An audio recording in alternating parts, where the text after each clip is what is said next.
Able to read that part of the article? Yeah, I read it. I didn't bring it with me though. Okay, I made a copy for myself as well. Mhm. What were your takeaways from the article? All the things that you know, like like having an effective classroom is like having quality instruction. That was my biggest thing. Like just like having good instruction takes away a lot of the problems that you see, and like there's no substitute for having quality instruction. And that's something that I know that when they're engaged and they're fully participating in a lesson, or they're like excited about doing something, there's hardly ever any behavioral things going on. So that's like something that I know, that just trying to figure out the best solution, because a lot of times the lessons aren't always mine. They're not always something that I know will work for my guys, and it's just adapting those strategies and those lessons to come away with, so they're on task. So it might be taking the lesson plans that you are given and adding in a hook, or adding in a visual, or something that's going to keep them engaged for your group. I think also making sure that, the same as the PD we had on Friday, making sure that those stations are things that they're engaged in and working hard on together, doing work and not other things.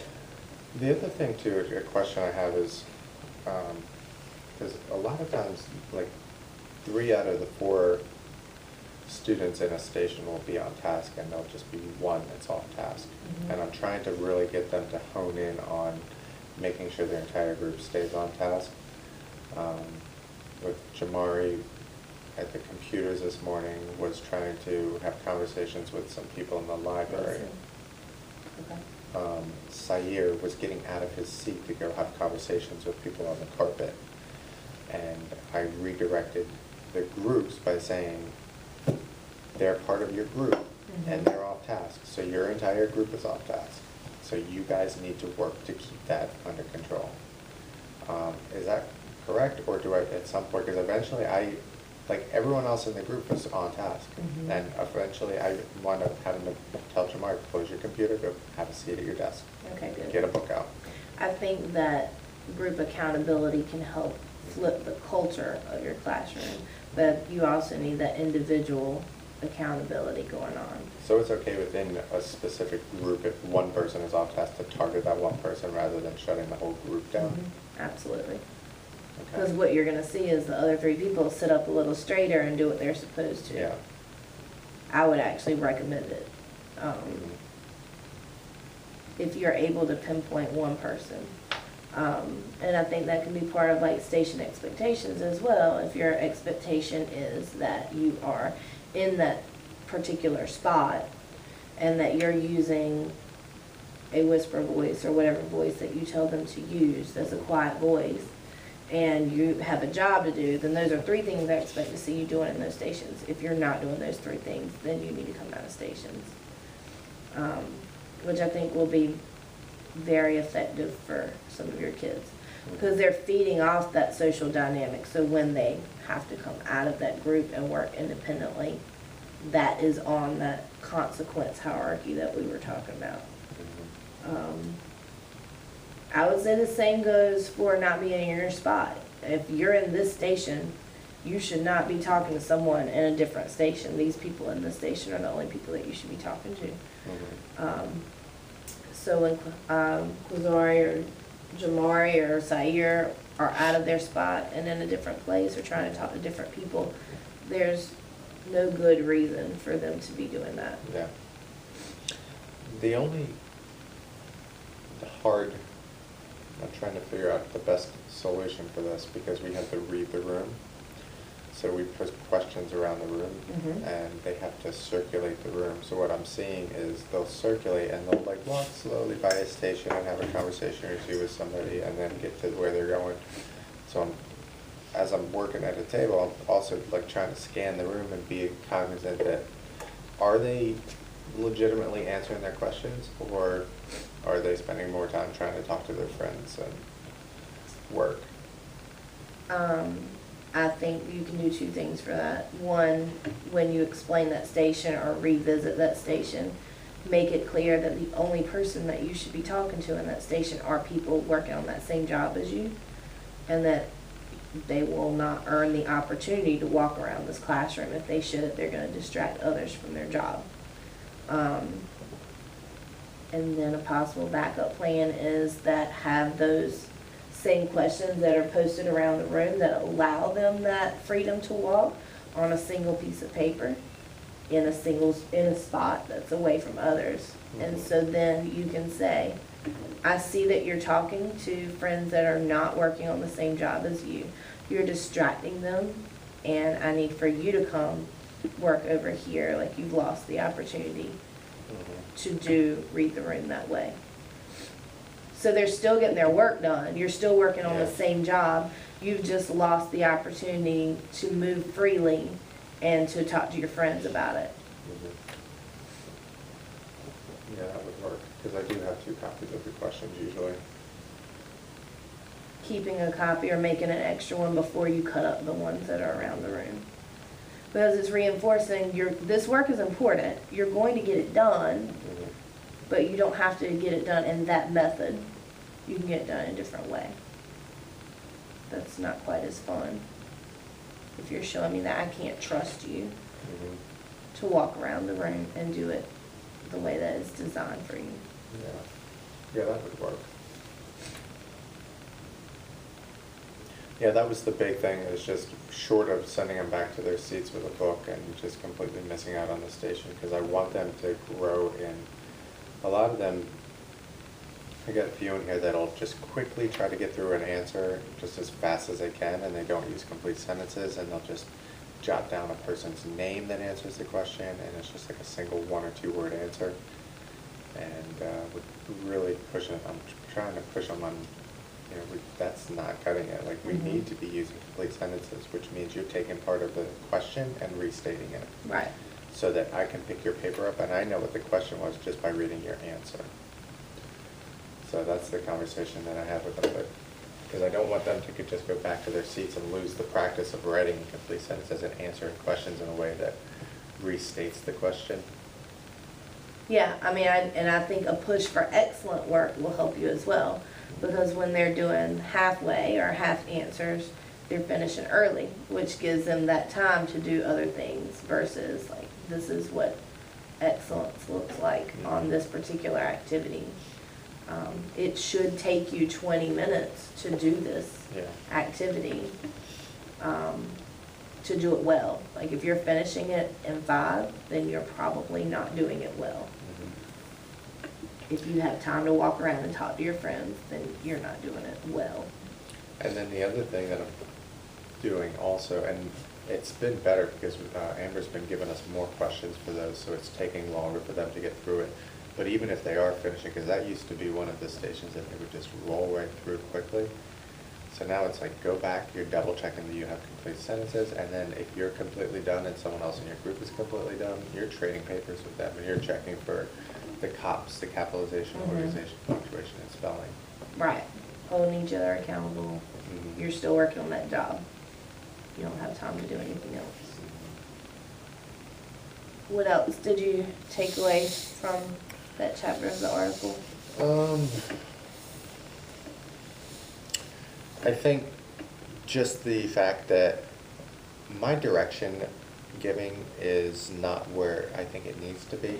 I think I feel rushed to get into the next thing. So, like, being very specific and assertive with the direction giving needs to happen regularly.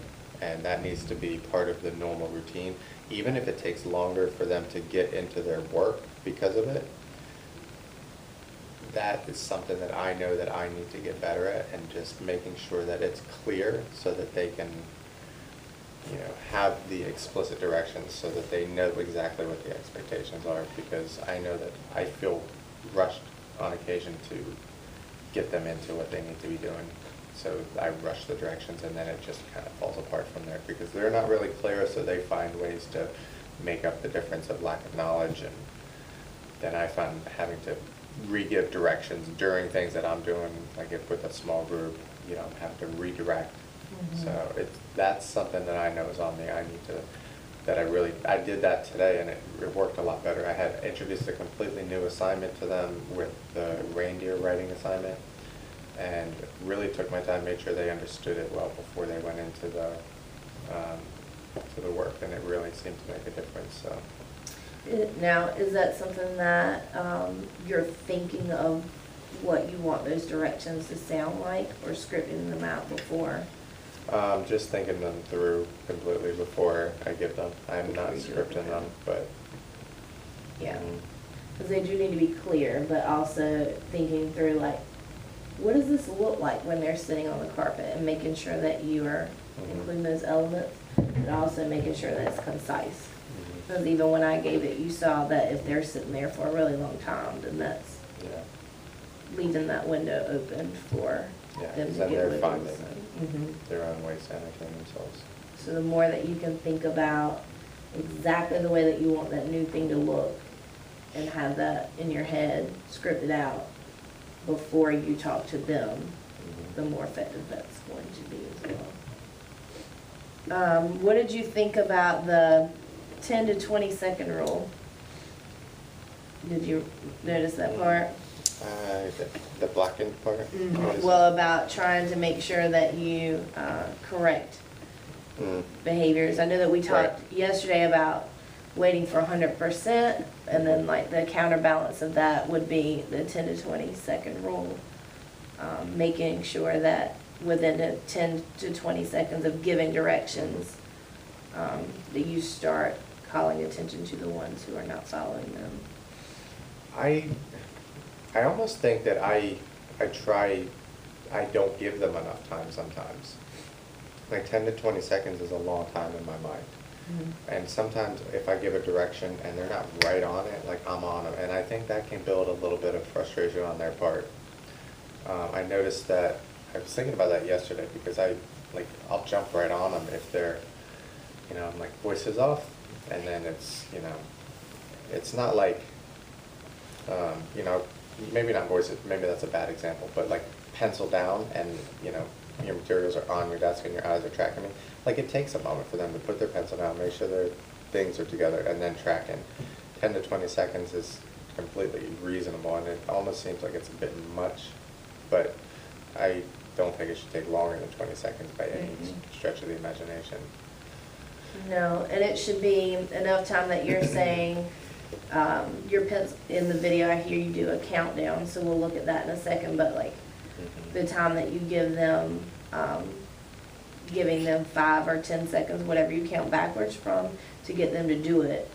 Enough time to take like 5 seconds to do a positive narration of like 1 or 2 people that you see who did it right away, and then immediately after that, within the 20 seconds, calling out people who are not following your directions.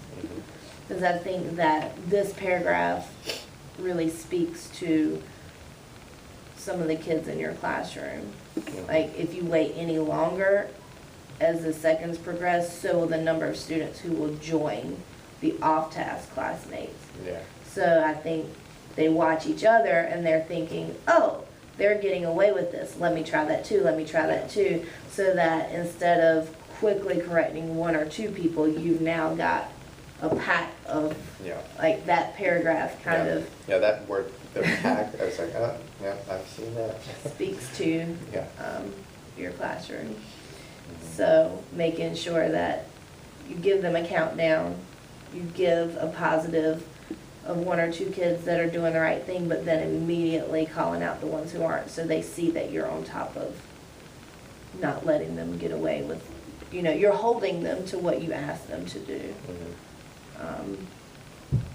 And then we started talking about this discipline hierarchy yesterday. Yeah, I wanted to ask you about that because, essentially how things work in the room now is like the first offense is off the pride, and then if it's a continual thing, it's loss of paw prints, and if it's severe enough, I've sent kids out now. Like I've sent, go out in the hallway and we'll talk about this because I don't want to take class time continually redirecting behavior. And so if it's like a repeat offense, it's like, go have a seat in the hall and I'll come talk to you when I'm ready.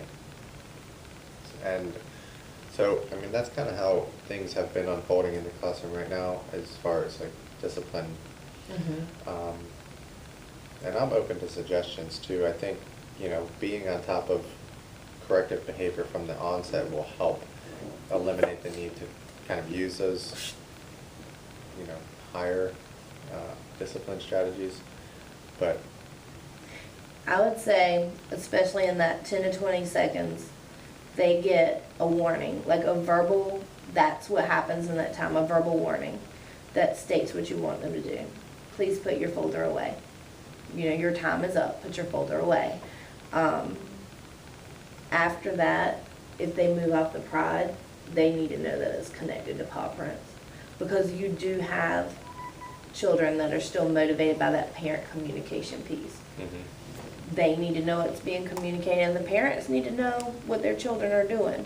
So if they move out of the pride, they need to know that they're going to lose that paw print. Okay. And that's, I guess, something I'll have to set up with them as well, is if they're responsible, they need to be responsible for taking their own paw prints and writing down what it is that they do so that they can acknowledge it, in my mind. And just want to, so if they're coming off the pride, one thing that I'll see is if it's carpet time and having them come off the pride, it distracts carpet time, because then they have to get up, and then it's like a whole, like, oh, you need to move out of the way for this person, and it kind of upsets the dynamic, and like, oh, and somebody's tripping over me, and It's so, true, but it's also can be an example, right? When one kid comes out of the pride, 18 others are going to sit up a little bit straighter. So it could, where that, I see what you're saying, but also will create a better dynamic for you for the rest of your carpet time. And I'm just checking for like how other teachers do it in the, like if they come off the pride right away, are they supposed to go get their co-communicator and mark their paw prints off, or is that something that they'll do at the end That's of the what day? they should do. That's what you saw me come back Right. in, which I didn't have that conversation with them when I asked them to come out of the pride, but they know. Jamari Mason would be the only person who has an excuse for not knowing that their paw prints are connected to their homework folder. Like, that is the system that they've done for 2 years. So when I came back in and asked them, because I expect for you to do it as well, they kind of looked surprised. But it is something that they can own themselves, but that they need to see you checking to start with. Like, something that's on your mental to-do list before they walk out of the door if children have come out of the pride that day, to make sure that they've written a note about their mistake.